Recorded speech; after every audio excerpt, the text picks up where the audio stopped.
Ma mère me disait il n'y a pas très longtemps que quand j'étais petite, je dessinais des visages, des visages, des visages, des visages, des visages. Je créais mes visages avec les aliments que j'avais sur la table. Et mes parents me laissaient faire, j'ai eu de la chance.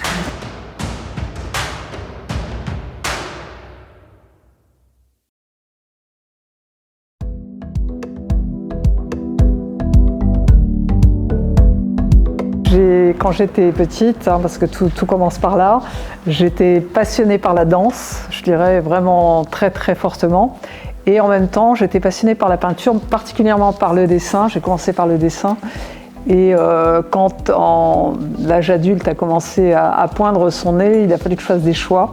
Et donc j'ai continué dans la danse. Et j'ai continué particulièrement dans le milieu de la comédie musicale, où j'ai travaillé avec Michel Fugain, à l'atelier Fugain qu'il avait monté à Nice, dans les studios de cinéma de la Victorine. Et donc j'ai travaillé dans ce milieu pendant 10-15 ans, et jusqu'au jour où j'ai eu envie de reprendre la peinture.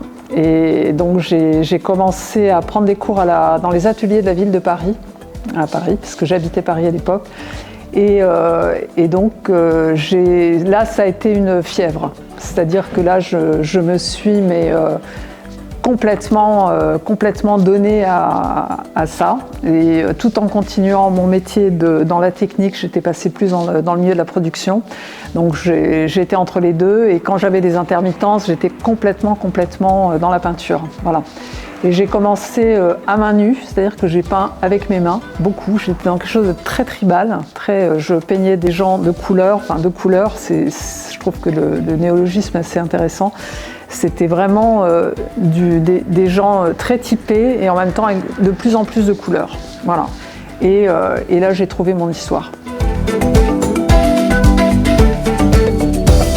Je me sens plutôt dans quelque chose d'expressionniste, c'est-à-dire qu'il y a quelque chose vraiment de vibrant et de vivant. Et c'est vraiment, je ne sais pas où je vais, je ne sais pas où je commence, je ne sais pas où je finis. Tout est à construire dans l'instant.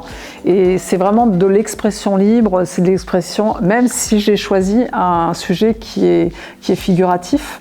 Donc j'ai quand même une limite dans mon expression, c'est-à-dire que j'ai envie que ça soit représentatif, que le visage soit cohérent, équilibré. Et donc il y a l'envie de quelque chose de très libre, tout en le gardant dans un cadre qui est quand même assez strict, parce que représenter un visage, c'est quand même un exercice assez compliqué. En fait, j'ai commencé à peindre sur de la toile, comme beaucoup d'artistes, mais j'étais toujours gênée par le grain. Je ne savais pas quoi faire avec ça. J'avais beau acheter des toiles de plus en plus fines, je mettais des enduits pour cacher la toile, etc. Donc j'ai tout tenté, j'ai essayé le papier, j'ai essayé le bois, enfin je cherchais toujours des supports très très lisses. Et petit à petit, et au fur et à mesure des rencontres, j'ai rencontré un artiste qui un jour me dit « Ton travail est super intéressant, mais ton support ne va pas ». Et il me dit « Écoute, peins sur du dibond ou de l'aluminium, tu verras, c'est vachement intéressant ». Et là, ça a été la découverte, j'y aurais pas pensé, j'avais pensé. Et là, l'aluminium, ça a été le grand démarrage vers un affinage de ma technique, en fait. Parce que, en fait, mon histoire, c'est que je suis toujours en train de tirer la peinture pour chercher sa transparence. Et c'est l'agglomération de couches qui petit à petit donne ce côté carnation. Alors, ça prend du temps, parce qu'il y a des endroits, j'ai 15 couches, donc c'est long, parce qu'il faut que tout le monde sèche avant, etc. Mais j'étais toujours en train de chercher la transparence de la couleur et de l'agglutinement de toutes ces couches arrive à donner, à donner ces lumières, etc. Et ce qui m'intéresse quand même le plus dans le visage, c'est la lumière. Je travaille sur de l'inox poli aussi, vous avez quelques pièces d'ailleurs à Cannes. C'est aussi un matériau qui m'intéresse parce qu'il est encore plus délicat que l'alu. Après, il faut que je laisse des vides dedans parce qu'il faut que ce côté polymiroir, qui reflète en fait le personnage qui regarde, qui est le regardant, il faut quand même laisser des espaces où il n'y a pas de teinture. Donc c'est ce jeu entre peint et pas peint. Donc ça, c'est encore un autre exercice. Ça m'oblige à me freiner, c'est pas toujours facile. Donc voilà, donc il y a le polymiroir. Pour l'instant, non, j'ai pas d'autres supports qui qui arrive à me convaincre, oui.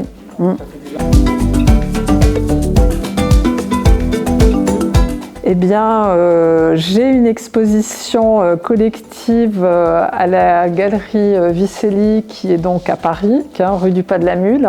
Voilà, donc je suis ravie et je travaille en ce moment dans ce sens pour pouvoir présenter quelques nouvelles œuvres. Fabiola, merci de cet entretien.